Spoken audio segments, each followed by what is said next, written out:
And I want to tell my daughter here, Winnie, that we are not going to expel people. We are not going to be a party of expelling people. We are going to be a party of including people and asking them to come in. But we are also going to maintain democratic principles because we are a democratic party.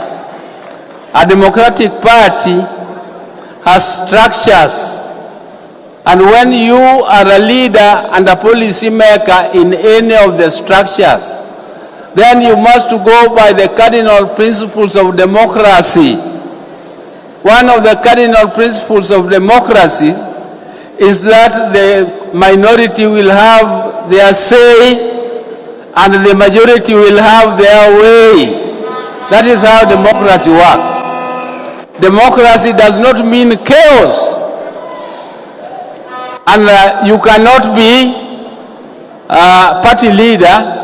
You preside over a meeting of NEC or of any of the organs, and then when you come out there, because you did not like what the majority passed, you start attacking it and saying completely opposite of what the party has passed it through its established organ.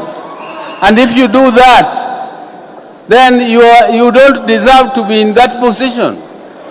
You are not expelled from the party, but you cannot continue serving in a position which you are not fit to serve in because you are opposing exactly things which are against your own ideas, but which were passed by the majority of your colleagues.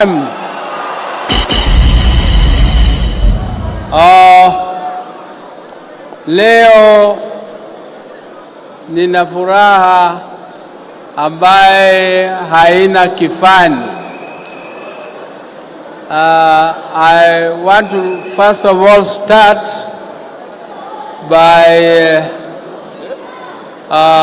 telling members that this is the first NDC after the loss of my dear brother Raila Amolo Odinga, who was the founder of this party, ODM. And I also want to take this opportunity to thank all members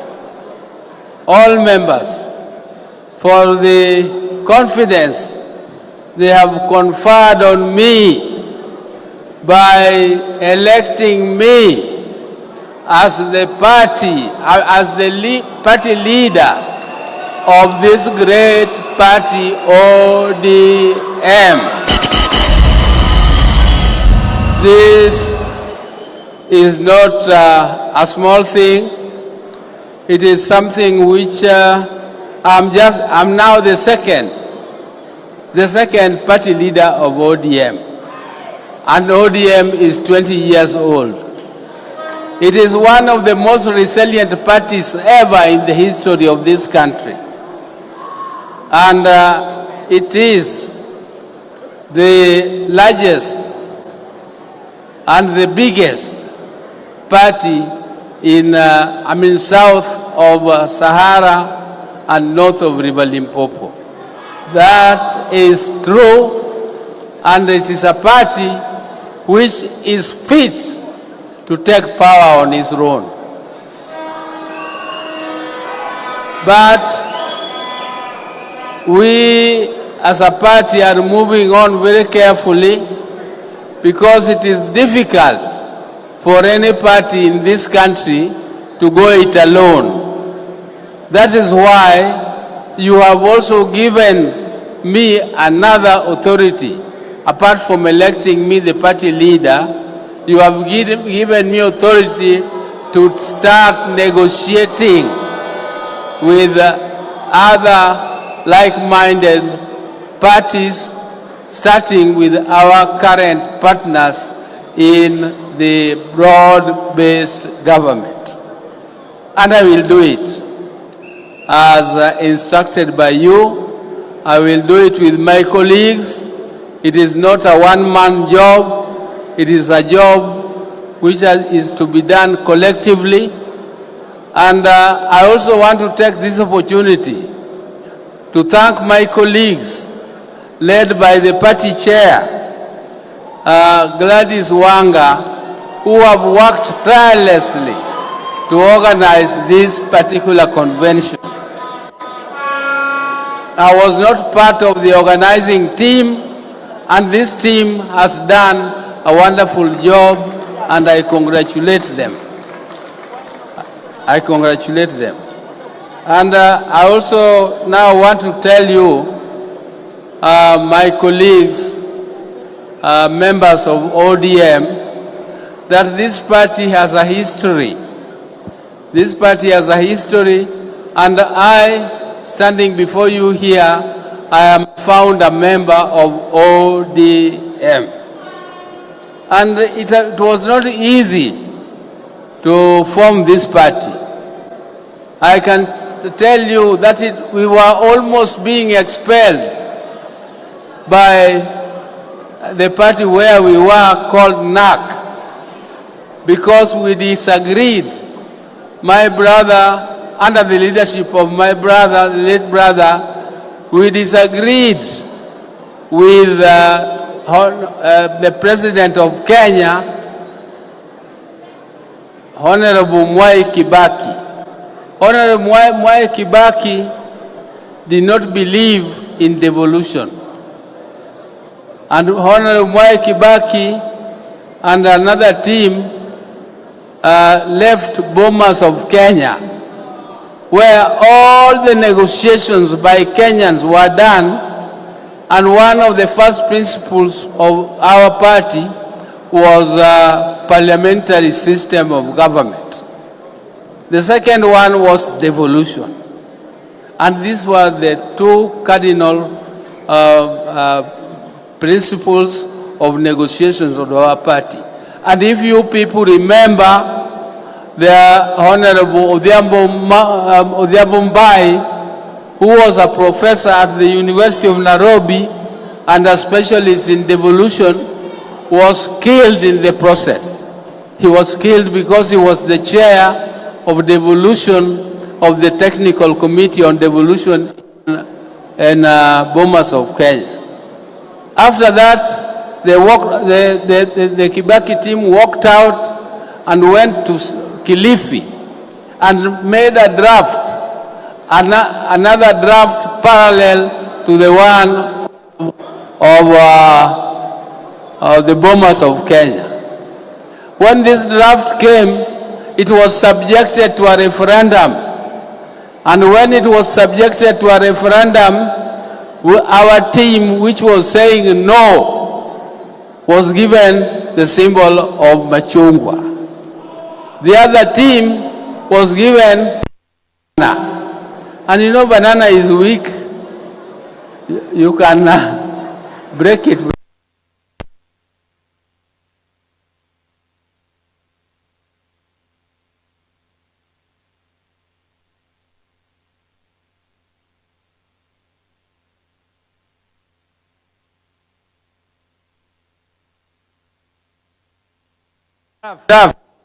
All of our members of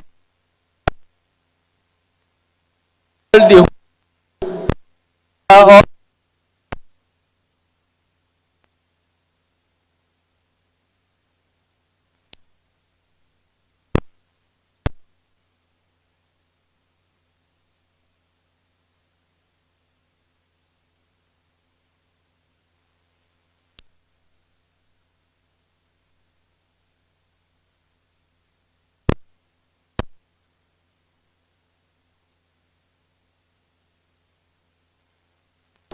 and that is how this party was formed. We formed it, but also with difficulties, because somebody from Meru had blocked the name ODM. So when we went to register ODM as a party, we found that the name was not available. But then, fortunately, we changed the name slightly to ODM Kenya. And I don't want to go into history how that ODM Kenya also disappeared from our hands. Those who know the Manzo and Kalonzo angle will say themselves. But then the Orange Democratic Movement was formed. And one of the cardinal principles was still devolution and parliamentary system of government. But as we now continue to negotiate, because we were still in government, though our people had been sacked from the government, we negotiated and went for devolution, but the other party took the presidential system, which was in the Kilifi draft. That was negotiation. That is the spirit of negotiation, give and take, which ODM should continue with. We are going to continue with that principle of give and take and negotiation. We are not going to be stiff, and I want to tell my daughter here, Winnie, that we are not going to expel people. We are not going to be a party of expelling people. We are going to be a party of including people and asking them to come in. But we are also going to maintain democratic principles, because we are a democratic party. A democratic party has structures. And when you are a leader and a policy maker in any of the structures, then you must go by the cardinal principles of democracy. One of the cardinal principles of democracy is that the minority will have their say and the majority will have their way. That is how democracy works. Democracy does not mean chaos. And you cannot be a party leader. You preside over a meeting of NEC or of any of the organs, and then when you come out there, because you did not like what the majority passed, you start attacking it and saying completely opposite of what the party has passed it through its established organ. And if you do that, then you don't deserve to be in that position. You are not expelled from the party, but you cannot continue serving in a position which you are not fit to serve in, because you are opposing exactly things which are against your own ideas, but which were passed by the majority of your colleagues. If you are strong enough, you should convince your colleagues so that you have majority in those committees. If you don't convince them, ni shauri yako. You cannot now go and seek sympathy that I'm being mistreated because of my tribe.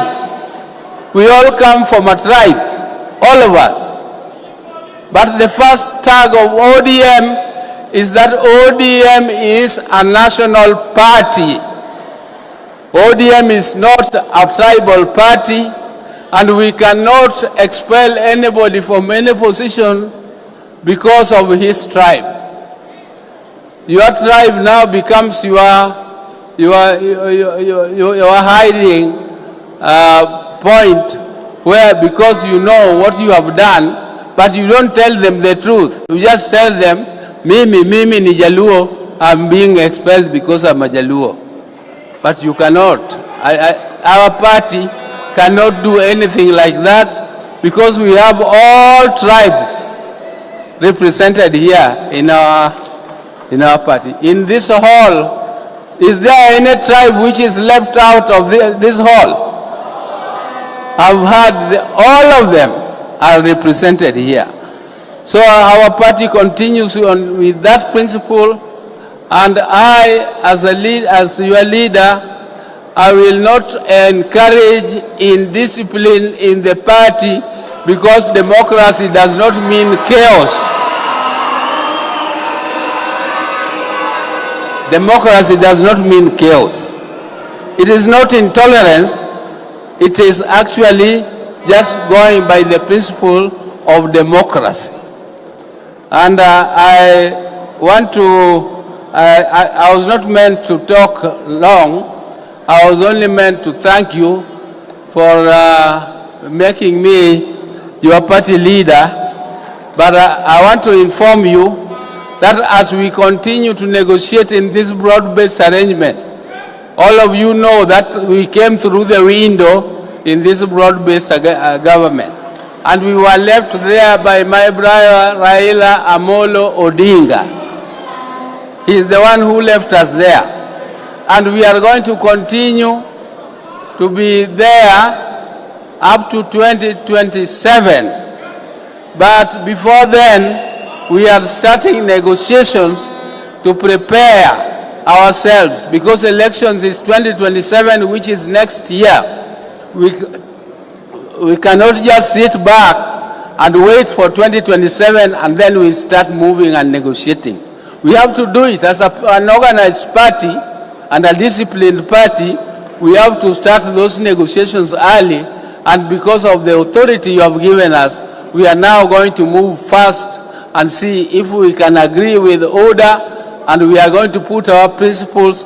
One of them was stated by UNET, that where ODM has MCAs, where ODM has MPs, where ODM has women reps, where ODM has senators and governors, that is non-negotiable. That is ODM area. We start from there. We start from there. But that is just one of them. That is just one small one. We are going to negotiate, and we are going to form a technical team to start the negotiations. And we are not going to be, like other people are saying, that ODM is bought. Is bought by who? At my age, can somebody buy me? Will you buy me with how much? So I want to end there. My people, that our negotiations will actually be conducted in a manner that we shall ensure that come 2027, ODM is in power, and we are not ashamed to say we want power, and we are going to remain in power. Without power, you cannot do any policy. You cannot serve the people. So we can only serve when we are in power. Power first, everything else follows. So I'm not ashamed. Every party is formed in all countries of the world to seek power. So seeking power is not anything which is shameful. It is something we are going to adapt also as part of our principle.